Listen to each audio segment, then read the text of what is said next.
Gênesis 3:21. Vamos ler só esse versículo hoje.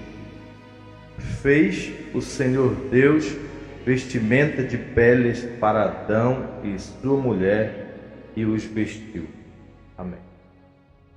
Você já fez alguma coisa que te deixou extremamente envergonhado, cabisbaixo, sem vontade de viver, de se alegrar, de animar? Às vezes pode ser que você, como homem casado, tenha sido infiel à sua esposa e isso gerou em você um sentimento de culpa horrível.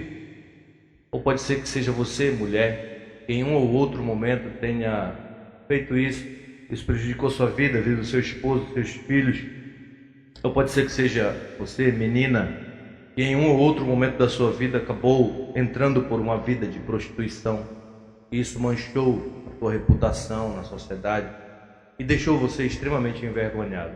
Amados irmãos, a vergonha é um sentimento comum a todos nós, seres humanos. E nós iremos tratar sobre isso nesta manhã, na passagem que lemos aqui em Gênesis capítulo 3, verso 21. Só há um remédio para a vergonha e a culpa do pecado. É a veste limpa, tecida com o sangue de Cristo na cruz do Calvário para nos purificar. Nós vamos olhar para esse texto então procurando essa verdade e meditaremos nele para que sejamos consolados para o bem da nossa alma. Nós encontramos aqui pelo menos 3 coisas que eu gostaria de compartilhar com vocês nesta manhã, nesta passagem. Nós falaremos um pouco sobre a iniciativa da obra da salvação, o fundamento da obra da redenção e os benefícios desta obra da redenção. Primeiro vamos falar um pouco sobre a iniciativa da obra da redenção. Fez o Senhor Deus vestimenta de peles para Adão e sua mulher e os vestiu. Vocês conhecem bem o contexto dessa passagem, vocês estão familiarizados com o livro de Gênesis. E vocês lembram que Deus, no capítulo 1, criou todas as coisas pela palavra do seu poder.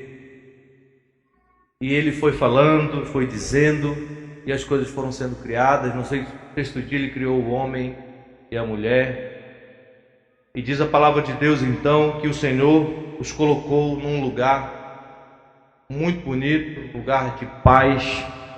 Havia shalom, aquilo que os profetas tanto falaram no Antigo Testamento. O homem estava num estado de comunhão absoluta com o seu Criador. Então Deus colocou o homem num jardim, jardim do Éden que a gente conhece, né? Esse jardim está descrito no capítulo 2 do livro de Gênesis. Era um lugar de harmonia, um lugar perfeito. E o Senhor Deus então colocou o homem nesse jardim com o objetivo de cultivar e guardar o jardim.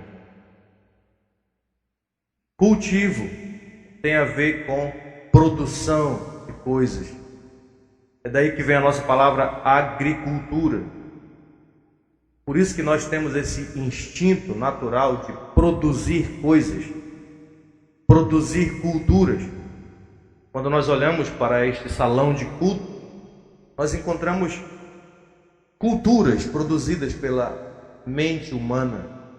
Nós temos bancos, nós temos microfones, nós temos central de ar, lâmpadas, caixa de som, violão. O que são essas coisas? São produções humanas, isso que nós chamamos de cultura humana. Cultura, portanto, é a produção do homem a partir daquilo que Deus havia feito. O homem não é um criador nato como Deus, que disse, haja luz e houve luz, e criou para do nada todas as coisas. O homem não é capaz de fazer isso. Mas o homem é capaz de pegar o que Deus fez e produzir algo. Isso é cultura humana. Deus colocou o homem no jardim para cultivar o jardim. Ou seja, Deus não criou o homem para viver o dia inteiro dormindo e esperar que a comida chegasse na sua mesa, para ficar se balançando numa rede. Deus criou o homem para o trabalho, para o serviço. Por isso a lei de Deus vai repetir isso mais lá na frente: 6 dias trabalharás. Então, sabe, na segunda-feira, quando você diz maldito aquele que inventou o trabalho, você está pecando contra o Senhor, porque foi Ele quem criou o trabalho, foi Ele que inventou a produção. Nós não somos criadores originais como Deus. Só Deus é criador, faz criação. Nós produzimos culturas a partir daquilo que Deus mesmo fez. Então o homem tinha o dever de trabalhar, de produzir o pão para a sua família. Mas não só isso, o homem tinha o dever também de guardar o jardim. Tem a ver com proteção. Você que é homem, lembre-se disso. Deus criou você para proteger a sua família, para proteger o seu jardim. Deus colocou o homem no jardim para proteger, para cultivar, produzir, mas também para proteger o jardim. E a principal coisa que o homem precisava proteger nesse jardim era a sua esposa. Porque o texto diz que não havia ninguém, nenhum ser, nenhum animal capaz de corresponder ao homem à altura. Deus trouxe todos os bichos para que o homem olhasse e visse, e ninguém, não havia nada que lhe fosse idôneo. Então Deus fez a obra mais importante da sua criação, que foi a mulher. O único ser capaz de corresponder à altura do homem é uma mulher. Portanto, nós não podemos trocar essa prioridade. Nós não podemos trocar nossa esposa pelas coisas, nossa família pelas coisas. Ninguém é mais importante do que nossa família. E então, meus irmãos, o homem tinha o dever de proteger sua esposa, especialmente dos ataques de Satanás. E sabe o que diz a palavra de Deus, meus irmãos? Quando Deus fez a mulher, a palavra de Deus diz no capítulo 2 do livro de Gênesis, olha comigo, no verso 18 até o versículo 25, nós temos o relato da criação da mulher. O verso 21 diz que o Senhor Deus fez cair pesado sono sobre o homem, e este adormeceu, tomou uma das suas costelas e fechou o lugar com carne. Deus colocou uma anestesia geral no homem. E o verso 22 diz que a costela que o Senhor Deus tomara ao homem transformou-a numa mulher e lhe trouxe. Interessante, os puritanos falavam muito sobre isso. Eles davam ênfase no fato de que a mulher foi feita da costela do homem, não do seu pé, para não ser pisada por ele, nem da sua cabeça para governá-la, mas do seu lado para ser amada, perto do seu coração para ser amada por ele. E o final do verso 22 diz que transformou-a numa mulher e lhe trouxe. Você enxerga essa imagem do pai da noiva trazendo essa mulher para o seu marido? Deus foi o primeiro que fez um casamento na história humana. Ele criou a sua filha e lhe a trouxe e entregou ela no altar para o seu marido. E então o homem, vendo aquela mulher, disse: esta afinal é osso dos meus ossos e carne da minha carne, chamar-se-á varoa, porquanto do varão foi tomada. Aqui nós temos a primeira poesia feita na história humana. Quando o homem vê sua mulher, e as mulheres têm essa capacidade de despertar no coração do homem poesias, e o homem faz então um verso de amor para a sua mulher. E aí então o texto no capítulo 2 termina dizendo a instituição do casamento: por isso deixe o homem pai e mãe e se une à sua mulher, tornando-se os dois uma só carne. Uma vez um jovem me perguntou assim: pastor, será que Deus quer que eu case? Eu falei assim: desde o princípio ele disse isso. Como você está perguntando isso? O Senhor já falou isso no princípio da criação. Não é bom que o homem esteja só. Deixa o homem pai e mãe, se torna uma só carne com a sua mulher. E o final do capítulo 2 termina com uma informação extremamente importante para nós. Veja aí. Vamos ler juntos? Ora, um e outro, o homem e sua mulher, estavam nus e não se envergonhavam. O homem e sua mulher estavam nus e não se envergonhavam. Nudez e vergonha. Duas coisas aparecem aqui no texto. Mas antes do pecado, a nudez não era uma vergonha para a raça humana. Antes da entrada do pecado, o casal estava despido, estava nu. E eles não tinham vergonha um dos outros. Por que não? Porque a vergonha, ela é uma das consequências do pecado. Assim como os espinhos vão entrar no capítulo 3 e abrolhos como consequência e maldição do pecado, o trabalho continua sendo uma dádiva de Deus, mas agora será um trabalho penoso. Assim também, o casamento continua sendo uma dádiva de Deus. A vida íntima de um casal continua sendo uma dádiva de Deus, mas agora há um problema. Há uma vergonha nisso, porque a vergonha se torna uma maldição pelo pecado. E então, meus irmãos, nós entramos no capítulo 3, que conta a história da tragédia humana. Porque se o texto parasse por aqui, nós diríamos: tem alguma coisa errada conosco. Porque nós estávamos num lugar de deleite, num lugar perfeito, numa harmonia absoluta, num estado de shalom. Mas de repente o nosso casamento não é assim. Vocês sabem que não é. Se você é uma pessoa casada, quantas dificuldades você já teve com sua esposa, com seu marido? Quanta dificuldade você, irmã, tem de às vezes honrar o seu esposo e ser submissa à sua autoridade como marido.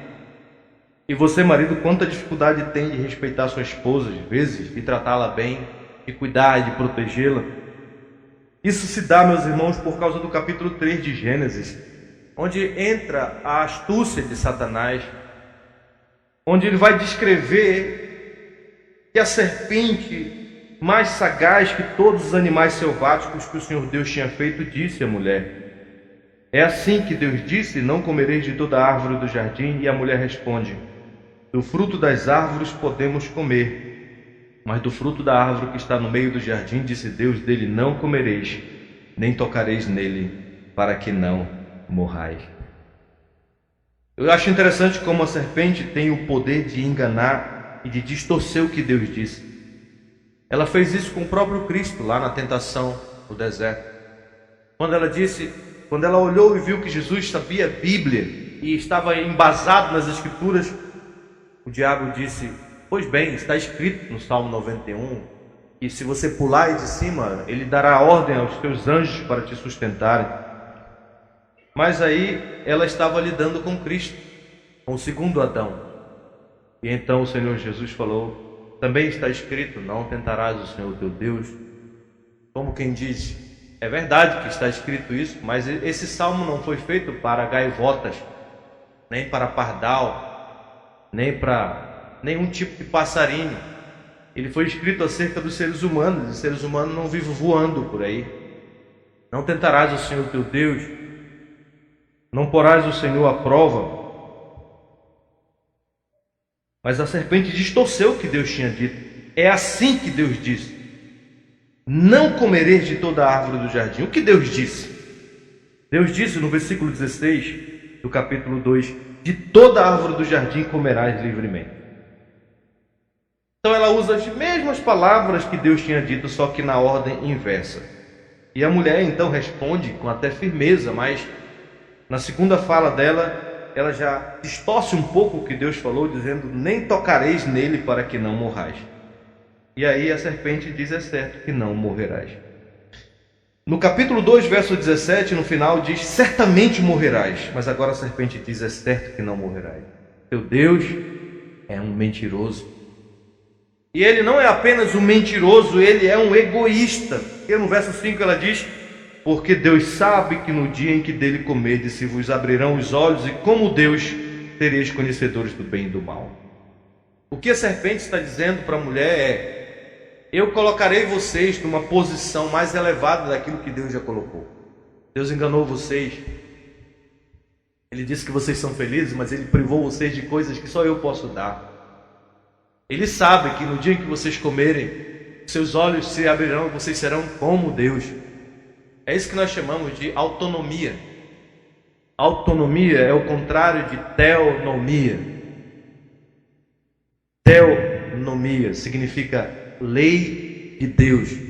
O mundo, ele é teonômico, sim. A gente não vai levar para o lado da teologia, isso aí tem discussões sobre esse assunto, mas eu estou falando no sentido simples da palavra. O mundo é teonômico. Deus criou o mundo com leis que funcionam. Leis da natureza, leis da gravidade, por exemplo, leis da matemática, mas também leis morais. O mundo não é um emaranhado de informações sem sentido. O mundo foi criado com leis, a lei de Deus. Tudo foi feito por meio dele, e sem ele nada do que foi feito se fez. Ele é o criador de todas as coisas. Esse mundo, ele é predeterminado por Deus. As coisas foram feitas para um propósito original. Isso é criação. Mas a serpente propõe o quê? Uma revolução, uma autonomia. O que é autonomia? Autonomos significa lei para mim mesmo. Meu corpo, minhas regras. Ninguém manda em mim, eu faço o que eu quero. A serpente está dizendo para a mulher: você não precisa acreditar nas leis de Deus nem viver debaixo de um domínio que Ele te colocou. Você pode ser como Deus. Você pode viver por você mesmo. Você pode decidir o que você vai fazer da sua vida. Vocês que são jovens aqui principalmente, vocês nunca ouviram isso? Na universidade ou na escola? Você não precisa seguir normas e regras, modelo de uma sociedade falida, patriarcal. Você pode fazer as suas próprias leis. Na verdade, você nem nasceu com uma natureza sexual, por exemplo, definida. Você é que define quem você quer ser. Chega dessas amarras que o Senhor colocou sobre nós, como diz o Salmo de número 2. Então é isso que a serpente está propondo, uma autonomia. E aqui eu chamo a sua atenção para uma coisa importante. O diabo tem a mania de nos tentar exatamente naquilo que Deus não nos dá. Preste atenção. Porque Deus colocou o casal num lugar, meus irmãos, fantástico. De toda a árvore do jardim comerás livremente. Tinha liberdade para se alimentar, para comer de tudo, para fazer todas as coisas boas que Deus tinha feito. Só havia uma coisa que Deus não tinha permitido. E o diabo vai exatamente nessa única coisa. Nós não somos assim, com a síndrome de Adão. Mas Deus nos dá tanta coisa, meus irmãos, diariamente. Ele fez tanto por nós, nos deu uma casa para morar, um trabalho para trabalhar, filhos, alimento, um transporte. Mas às vezes tem apenas uma coisa que Ele nos privou. E Deus diz: olha, não toque nisso. Mas é exatamente ali que o diabo vai nos tentar. E vai dizer: esse teu Deus não presta, esse teu Deus é egoísta, esse teu Deus não gosta de vocês de verdade. Eu vou colocar vocês num estado de alegria e felicidade melhor do que aquilo que Ele vos deu. E aí você, homem, começa a acreditar nessa mentira do diabo. Você vai atrás de uma mulher que não é a sua, porque supostamente você vai ser feliz, e você vai encontrar um abismo de morte lá na frente, como aconteceu com nossos primeiros pais. A palavra de Deus diz no verso 6: vendo a mulher que a árvore era boa para se comer, agradável aos olhos, desejável para dar entendimento, tomou-lhe do fruto e comeu, e deu também ao marido, e ele comeu. A mulher viu que a árvore era boa para se comer, agradável aos olhos, desejável para dar sabedoria. Deus tinha dito o quê? Leva à morte, você vai morrer. Mas agora a mulher acreditou na mentira do diabo e começou a ver as coisas distorcidas. Da mesma forma como um adultério, por exemplo, pode levar à morte do pecador. E a palavra de Deus diz que isso é loucura. Mas quando o ser humano começa a olhar, ele começa a achar que aquilo vai lhe trazer grande alegria. Ou a prostituição, por exemplo, as meninas começam a pensar que essa história se manterem puras para um casamento é besteira. Pois, meu amigo, entre e seja destruído. Não tem jeito. O caminho da desobediência leva à morte. Mas o pecado muitas vezes se mostra fantasiado para nós. Como alguém já falou, o diabo jamais virá você com chifres ou como algo horroroso. Ele vem como algo que parece ser desejável para dar entendimento. E comeu e deu ao marido. E o marido estava provavelmente ali na cena, olhando tudo, e não fez o que ele tinha que fazer, que era proteger o jardim e a sua mulher. E então, meus irmãos, vem a tragédia. Verso 7. Abriram-se então os olhos de ambos, e percebendo que estavam o quê? Nus, coseram folhas de figueiras e fizeram cintas para si. Quando ouviram a voz do Senhor Deus que andava no jardim pela viração do dia, esconderam-se da presença do Senhor Deus o homem e sua mulher por entre as árvores do jardim. E o Senhor chamou ao homem e lhe perguntou: onde estás?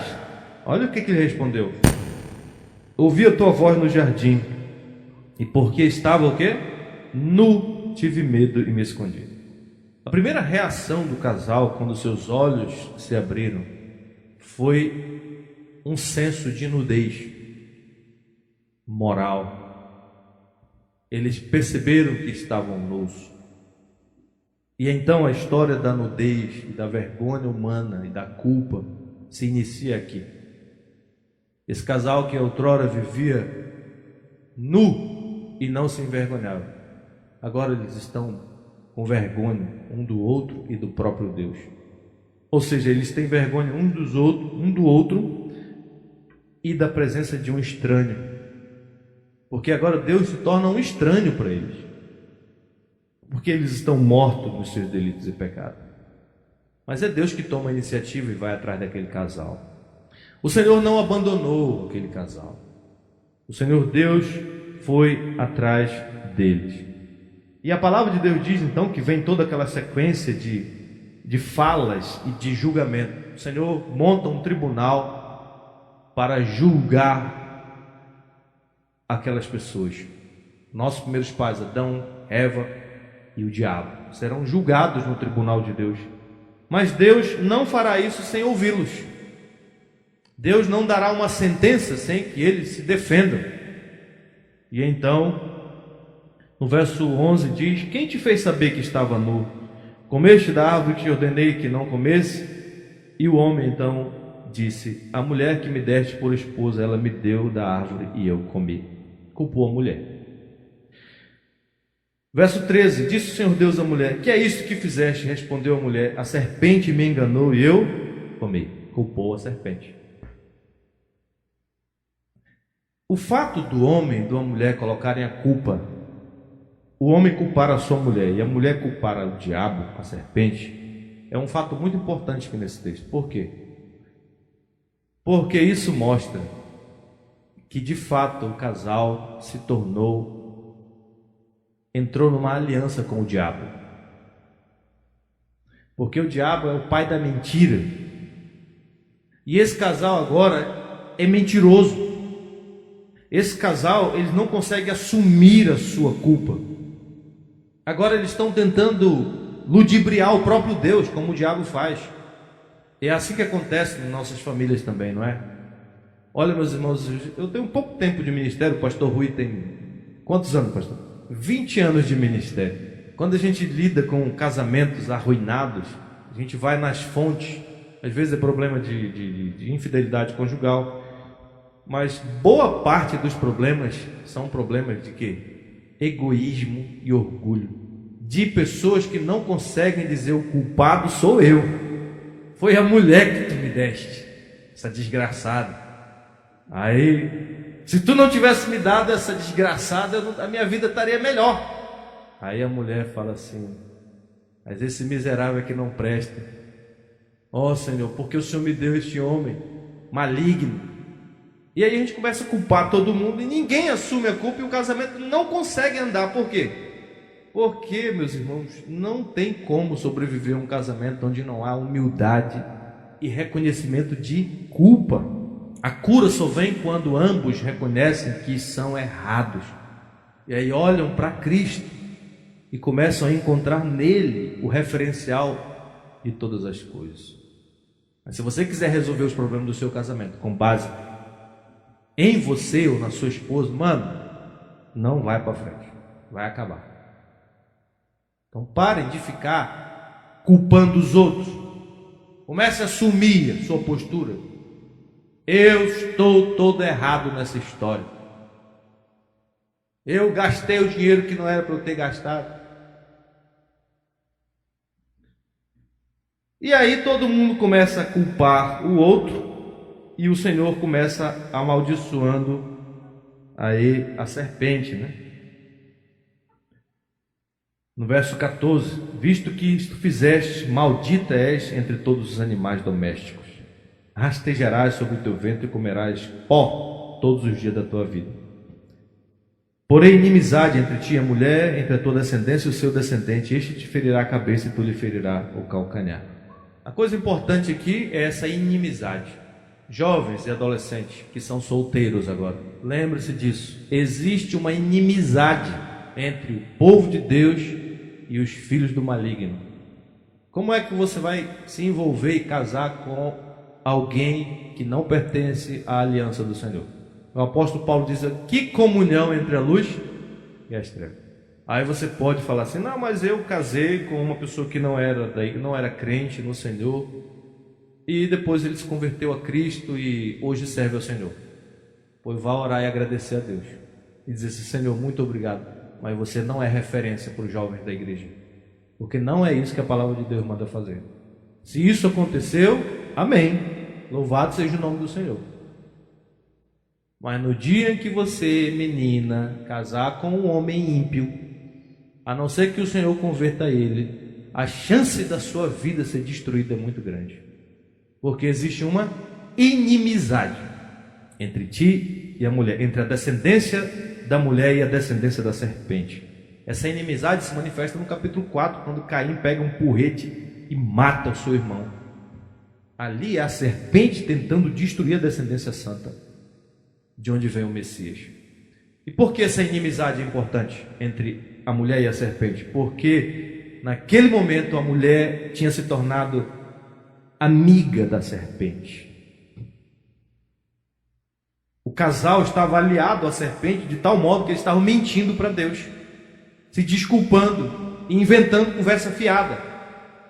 Então Deus vai e, por graça, coloca inimizade entre a mulher e a serpente. Porque senão, meus irmãos, não haveria esperança para nós. Nós seríamos eternamente amigos do diabo e da serpente. Então ele bota inimizade. E aí o Senhor amaldiçoa a mulher, ele amaldiçoa a serpente, falando que um dia virá o descendente da mulher que vai esmagar a cabeça da serpente. Ele amaldiçoa a mulher, falando sobre a multiplicação das dores no nascimento de filhos. E a Adão, no verso 17, diz: visto que atendeste a voz da tua mulher e comeste da árvore que eu te ordenara não comesse, maldita é a terra por tua causa. Em fadiga obterás dela o sustento durante os dias da tua vida. Ela produzirá também cardos e abrolhos, e tu comerás a erva do campo. Bem como eu falei, a vergonha, eles ficam envergonhados um do outro e do próprio Deus, porque isso é uma maldição do pecado. E agora espinhos e abrolhos se tornarão realidades da vida humana. Ou seja, quando ele fala no suor do teu rosto, no verso 19, comerás o teu pão, ele está falando, o trabalho a partir de hoje, apesar de continuar legítimo, vai ser algo penoso. E é por isso que você fica falando na segunda-feira aí: maldito aquele que inventou o trabalho. Ó, sexta-feira chega logo.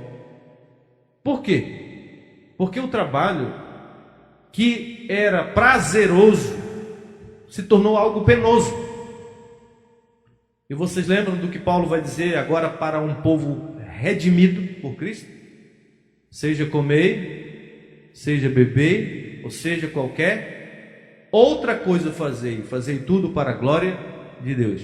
Vocês lembram também que nas cartas de Paulo ele sempre tem uma palavra para os servos.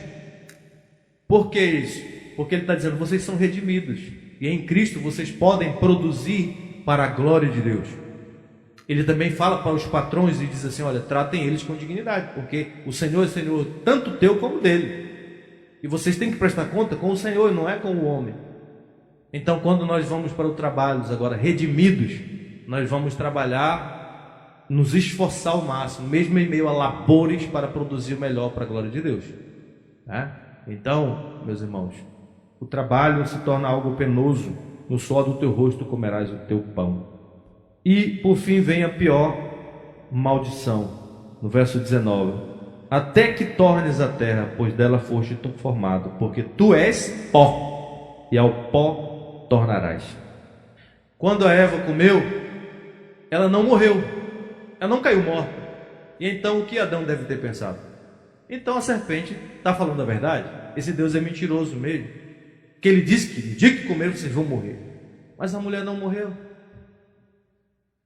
Mas esse é um engano, porque a morte de que Deus estava falando não era só a morte física, é especialmente a morte espiritual, que é a separação do homem de Deus. Então, quando Deus se encontra com o homem não tem mais conforto e descanso em Deus, ele está separado de Deus, ele está inimigo de Deus. Por isso agora ele é um fugitivo por entre os troncos das árvores do jardim. Mas um dia vai chegar quando eles vão voltar ao pó e eles vão morrer. Mas aí manifesta uma esperança no verso 20, porque o homem dá o nome de Eva à sua mulher, por ser a mãe de todos os seres humanos. Ou seja, por que ele deu o nome de Eva para ela? Porque ele tinha a esperança de que a raça humana iria continuar, e um dia viria ainda esse descendente do verso 15. E então o nosso texto, meus irmãos, diz: fez o Senhor Deus vestimenta de peles para Adão. A iniciativa foi do Senhor. Vocês observam lá atrás que quando eles sentiram que estavam nus, eles fizeram coberturas para si, cintas para si. A ideia de uma roupa que cobriu as suas partes íntimas. Mas agora Deus fez vestimentas para ele. Foi Deus quem tomou essa iniciativa. O homem tentou resolver o seu problema sozinho, e essa tem sido a experiência da raça humana. Uma tentativa frustrada de resolver o seu problema de culpa e vergonha por meio de autorredenção. Então, desde o princípio, todo sacrifício, todo sangue, todo banho, todos os ritos de purificação na história humana, eles falam dessa tentativa frustrada do homem de resolver o seu problema. Tipo, por exemplo, de uma pessoa que cometeu um pecado contra Deus, e ao invés de recorrer ao sangue de Jesus, ele vai devolver seu dízimo. E diz assim: esse mês eu vou devolver o dízimo, porque eu quero me reconciliar com Deus. Como assim? Não é por isso que você devolve dízimo. Você deve devolver seu dízimo em reconhecimento de que Deus é bom para você, de que dele é o fruto da terra. Ao Senhor pertence a terra. Por isso que o Rushduni diz que o dízimo é o tributo da terra. Deus te deu um pedaço de terra para você produzir, viver, e você sabe que essa terra pertence a Ele. Então você produziu ali e você reconhece que aquela terra é do Senhor. Você diz: Senhor, a terra é tua, está aqui uma porcentagem em reconhecimento disso. Sabe, você não paga tributo para o Estado, você não paga tributo para os governantes, mas na hora de devolver aquilo que pertence ao Senhor, tudo é dele. Você tem dificuldade, não é? Você teme não pagar imposto de renda, porque você tem que pagar tributos, mas tudo pertence ao Senhor. E então, meus amados irmãos, o homem tenta resolver seu problema de culpa com um mecanismo de autorredenção, inventando sacrifícios expiatórios, sabe? Essas religiões que ficam inventando uma série de ritos para você fazer. É porque é uma tentativa de colocar folhas de figueira sobre si para resolver o seu problema. Não funciona. Mas Deus tem a iniciativa. E não só Deus teve a iniciativa. Você vê o fundamento dessa iniciativa no verso 21. Deus fez vestimenta de quê? De peles para Adão e sua mulher. Animais são mortos. Ontem nós vimos sobre a Páscoa que as crianças ficaram brincando com o cordeirinho ali durante 4 dias, e esse cordeirinho era saltitante. e ficavam ali pulando, e as crianças davam água para ele, levavam comida para ele, provavelmente, e se alegraram com esse cordeiro, e foi uma alegria no meio da família. Mas no 14º dia o pai pegou o cordeirinho na frente de todos e cortou a garganta dele, e o sangue espalhou-se pela lã branca do cordeiro, e as crianças ficaram assustadas e disseram: por que isso, papai? Como o senhor matou o nosso cordeiro? Você já imaginou o seu animalzinho de estimação, seu pai pegar e cortar o pescoço dele? Parece muita maldade, não é? Mas o pai diz: meu filho, esse cordeirinho é a nossa salvação. Sem ele você vai morrer. Agora vocês imaginem o que foi para Adão e Eva ver a primeira cena de um derramamento de sangue. Algo inédito na história humana. Estavam ali no jardim de delícias, e de repente o Senhor Deus pega um cordeiro e corta a garganta dele, na frente do casal, e sangue se espalha para todo lado, e eles ficam desesperados. Aí Deus diz para eles: isso aqui é o sangue do cordeiro que vai cobrir vocês. Vocês não podem resolver o problema de vocês sozinhos. Esse pecado, não há nada que vocês possam fazer para resolver. Vocês precisam de um mediador para morrer no lugar de vocês e cobrir vocês. A partir de agora, a relação de vocês comigo só se dá por meio de mediadores, por meio de sacrifícios. E como é que nós sabemos disso? Porque no capítulo 4, quando Caim e Abel vão oferecer sacrifícios a Deus, Abel leva um cordeiro, provavelmente, e Caim levou do fruto da terra. Não há sangue, e sem derramamento de sangue não há remissão de pecados. Então Deus foi lá e providenciou um fundamento para perdoar o casal: sangue do cordeiro e vestes para o casal. Porque o texto diz também que ele não só matou os animais, tirou a pele e fez o quê? O verso 21 final: e os vestiu. Essa imagem, e os vestiu. Se você tem filhos, você sabe muito bem disso, principalmente quando são crianças, né? Criancinhas. Vocês que têm filhos pequenos, vocês conseguem ver essa imagem, e os vestiu. É uma imagem interna de um pai que se abaixa, que tira as vestes que eles mesmos fizeram, estão sujas, e bota roupa naquele casal. E a ideia de vestes para o casal, vestimenta, é a ideia de uma veste que vai do pescoço até aqui mais ou menos, embaixo do joelho. É de uma veste que realmente protege e que os torna decentes para viver em sociedade. Então isso aqui é uma lição prática, especialmente para a maneira como nós nos vestimos, né? Deus vestiu o homem, ou seja, pare de andar nu, coloque roupas, porque esse é o padrão que Deus deu a nós, de estarmos vestidos, e muito bem vestidos. Deus tomou a iniciativa, Deus providenciou um fundamento, o sangue do cordeiro, e ele também vestiu com uma veste apropriada para quê? Tanto para viver em sociedade, como para estar perante ele sem dor de consciência. O nosso texto vai terminar então dizendo que, olha aí, o verso 22, só para a gente terminar, vamos ler esses últimos versículos para a gente fazer umas aplicações práticas. Então disse o Senhor Deus: eis que o homem se tornou como um de nós, no plural, falando aqui da Trindade, como já vinha falando desde o princípio, conhecedor do bem e do mal. Só que o homem conhece o bem e o mal depois da queda, é verdade, mas ele é diferente de Deus, porque Deus conhece o bem e o mal.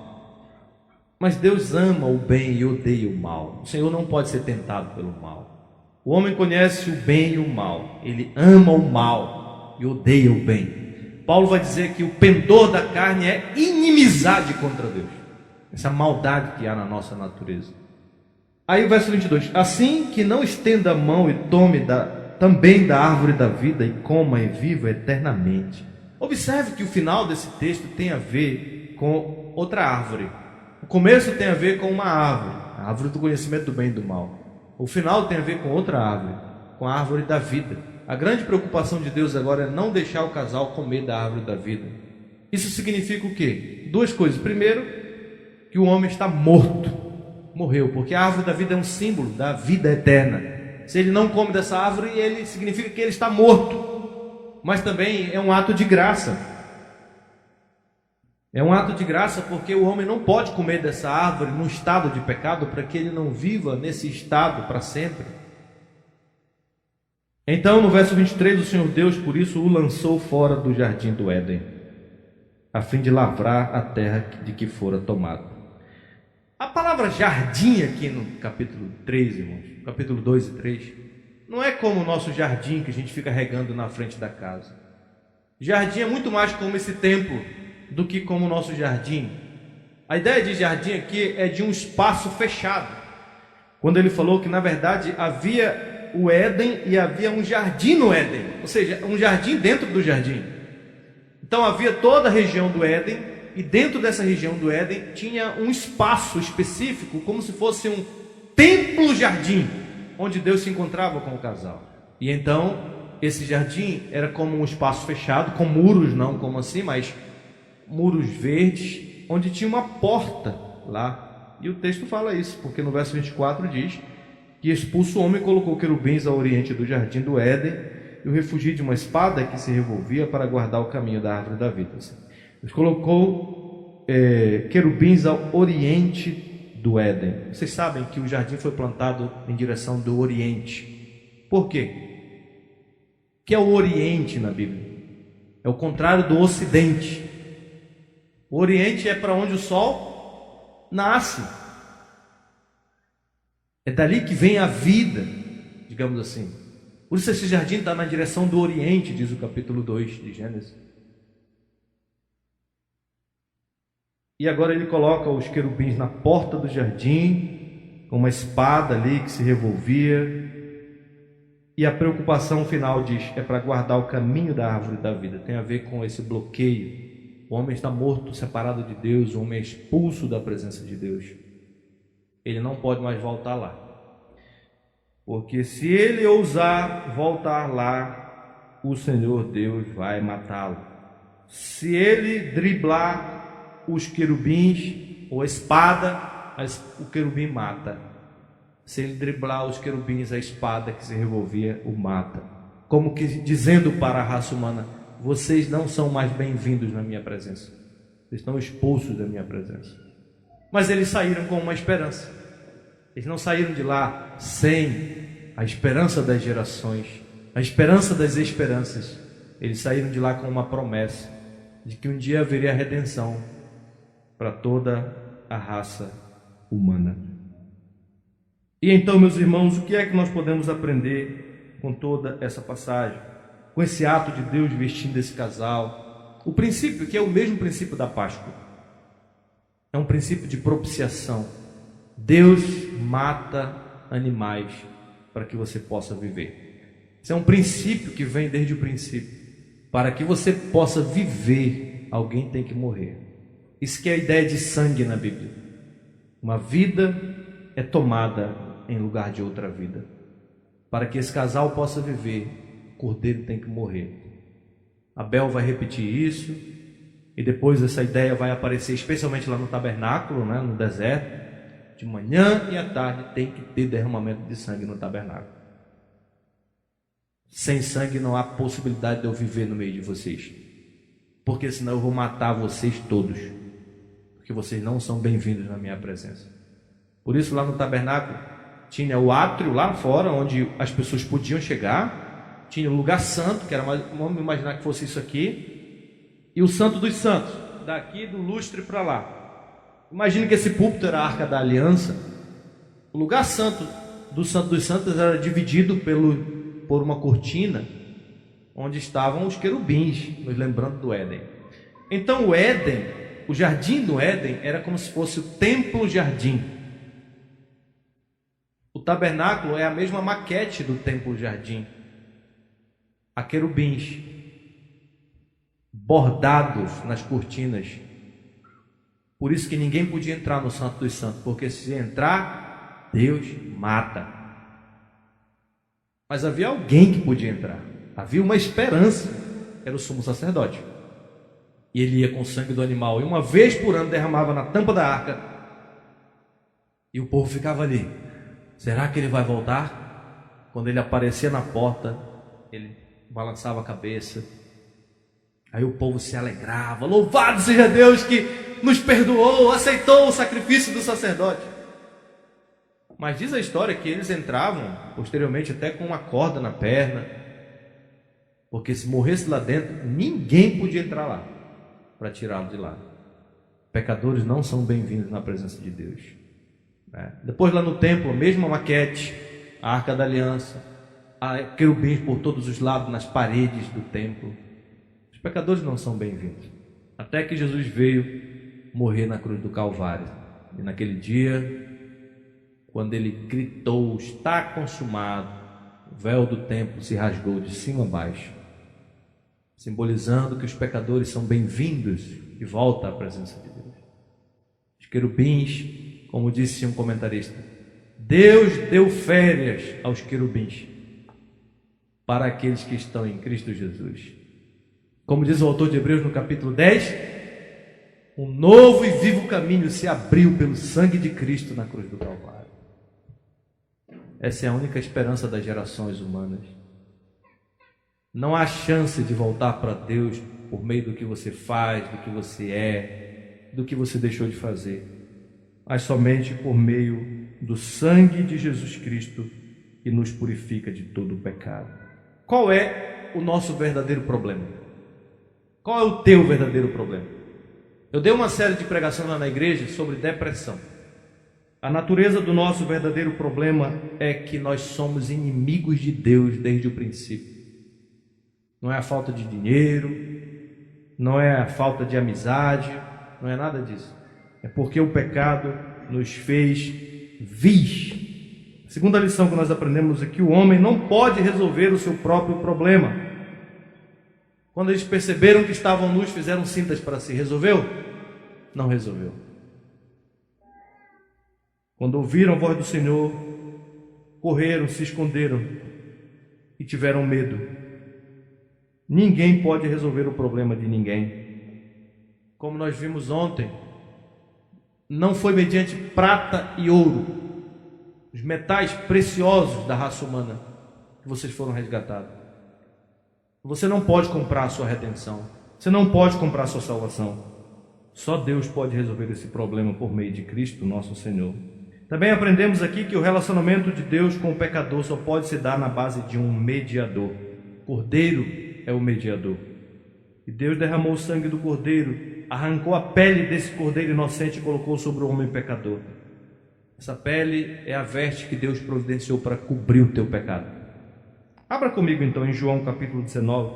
Vamos ler essa passagem para a gente concluir. O que nós temos aqui é a cena da crucificação a partir do verso 17. Vamos ler do verso 17 em diante. Eu vou ler. Todos acharam? Tomaram eles, pois, a Jesus, e ele próprio, carregando a sua cruz, saiu para o lugar chamado Calvário, Gólgota em hebraico, onde o crucificaram, e com ele outros dois, um de cada lado, e Jesus no meio. Aquele que foi contado entre as pessoas da Trindade, não foi contado apenas entre os bichos na manjedoura, ele também foi contado entre dois ladrões. Verso 19, Pilatos escreveu também um título e o colocou no cimo da cruz. O que estava escrito era Jesus Nazareno, rei dos judeus. Muitos judeus leram este título porque o lugar em que Jesus fora crucificado era perto da cidade e estava escrito em hebraico, latim e grego. O hebraico era a língua dos judeus, da religião judaica. O latim era a língua do Império Romano, poder político. E o grego era a língua, especialmente da cultura helênica. Deus está anunciando para o mundo inteiro que o seu Filho é o Rei. Ele é a única esperança das gerações. Verso 20.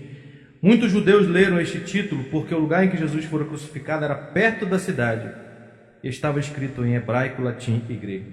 Eu chamo sua atenção para essa frase. Era perto da cidade, porque não era dentro da cidade. Por que não era dentro da cidade? Porque ele estava amaldiçoado. Adão foi expulso do Éden, da presença de Deus, para fora. Ele foi mandado para um exílio, digamos assim, perambular lá fora.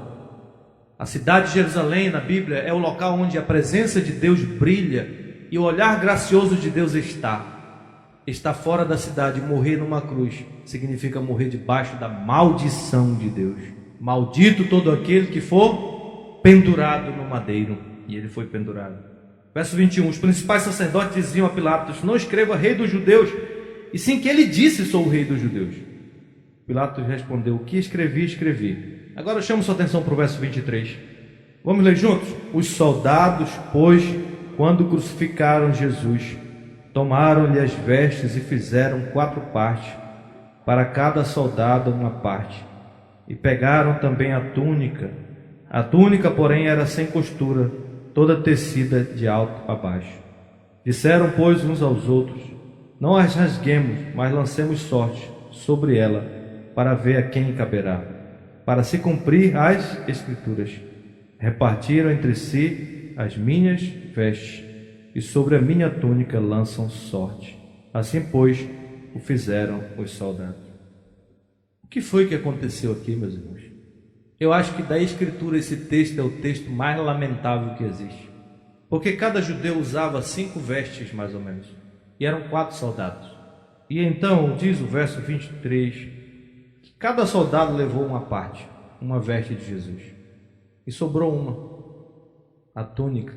E eles lançaram sorte para se cumprir a profecia do Salmo de número 22, que dizia que na crucificação os homens iriam despir Jesus. Você sabe o que aconteceu naquele dia mais infame da história humana? O Filho de Deus, o segundo Adão, foi despido das suas vestes. E por que ele foi despido? O comentarista chamado Philip Ryken diz assim: Jesus foi despido em sua crucificação. Os romanos faziam isso para envergonhar o criminoso. A nudez de Jesus na morte foi uma das maneiras pelas quais ele se ofereceu como nosso substituto. A vergonha da nudez faz parte da maldição do nosso pecado. Antes do pecado, Adão e Eva no jardim estavam nus e não se envergonhavam por causa da justiça original. Mas depois que eles caíram em pecado, sua nudez foi para eles uma fonte de vergonha e eles procuraram se cobrir com folhas. Portanto, assim como Jesus carregou os espinhos da maldição do pecado na sua coroa, ele também carregou o opróbrio da nossa nudez em sua morte. Para que pudéssemos ser cobertos com a justiça de Cristo, o Pai castigou seu bendito Filho, expondo-o à vergonha pública.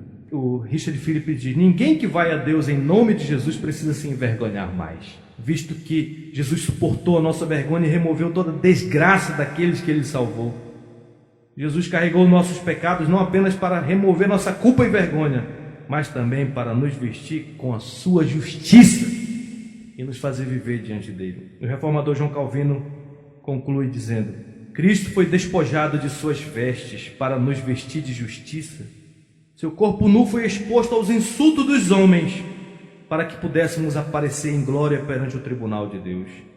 Por meio da fé em Jesus Cristo, nosso pecado é colocado em sua cruz e nossa nudez é vestida com as vestes brancas da sua justiça, para que nós, pecadores, possamos ficar sem vergonha diante de Deus. O sangue de Cristo, então, é o que nos purifica dos nossos pecados e nos dá a dignidade para nos apresentar diante de Deus. Jesus contou uma história que ilustra isso para a gente concluir. Havia um rei que queria fazer o casamento do seu filho. E então ele mandou chamar os convidados não quiseram vir. Mandou buscar outros convidados, não quiseram vir. E ele diz: pode sair por todos os cantos, traz todo mundo que vocês encontrarem. E a casa ficou cheia de gente. Só que havia um detalhe. Antes de entrar lá na porta da cerimônia, o rei tinha preparado uma roupa, uma veste apropriada para todo mundo se vestir naquela festa. E todo mundo que chegava na porta recebia uma veste branca, limpa, para estar perante o grande rei. Aí chegou um indivíduo que disse assim: não, eu não preciso dessa roupa do rei, eu me garanto, eu me resolvo com o rei. E entrou na festa, ficou ali no canto. Quando o rei chegou, agora o rei está entrando, primeira coisa que ele viu foi aquele indivíduo com roupas diferentes na sua festa. Ele chegou perto dele e disse assim: meu amigo, como é que você entrou aqui sem a veste que eu preparei? Aí o homem ficou emudecido, não falou nada. E o rei então mandou que os seus servos o agarrassem, o atassem de pés e mãos e jogassem lá fora nas trevas, porque ele se recusou a botar a roupa que o rei tinha providenciado. Nesta manhã, você está sendo convidado a vestir a roupa que o rei providenciou. Essa roupa é a justiça de Cristo, tecida na cruz do Calvário com sangue da expiação. Esse sangue, uma gota dele é tão poderosa que ela pode lavar todas as tuas imundícies, todas as tuas iniquidades, toda a tua culpa, e te preparar para viver eternamente perante o Rei. Mas se você recusar a crer em Jesus e vestir essa veste, no dia do juízo final você vai ser lançado fora nas trevas, onde haverá uma eterna tristeza para aqueles que rejeitarem a Cristo. Você já fez alguma coisa que te manchou, que deixou de cabeça baixa e não te permitiu andar, viver mais? Nesta manhã é uma hora de você confessar seus pecados e receber o perdão que há em Cristo Jesus. Paulo diz que nenhuma condenação há para aqueles que estão em Cristo Jesus. Que Deus nos abençoe. Amém.